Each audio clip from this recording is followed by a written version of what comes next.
নারী সংস্কার কমিশনের যে প্রস্তাব সেটা হচ্ছে একটা কমিশনের প্রস্তাব, এটা তো সরকারের সিদ্ধান্ত না।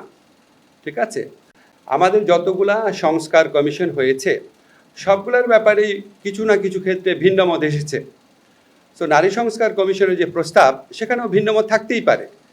অধিকাংশ ক্ষেত্রে ভিন্নমত শালীনভাবে প্রকাশ করা হয়েছে, কিন্তু কিছু ক্ষেত্রে অত্যন্ত বিদ্বেষমূলক, আক্রমণাত্মক এবং নারী শুধু না, মানে পুরা জাতির প্রতি অবমাননাকরভাবে প্রতিক্রিয়া ব্যক্ত করা হয়েছে। এই সমাজে ভিন্ন মতে চর্চা থাকবে।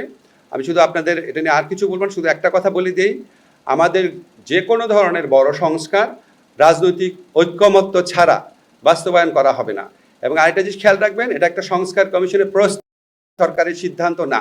তা আমরা আশা করব ভিন্নমত এবং প্রতিক্রিয়া জ্ঞাপন করার ক্ষেত্রে সবাই যেন সহনশীলতা এবং শালীনতার পরিচয় দেয়।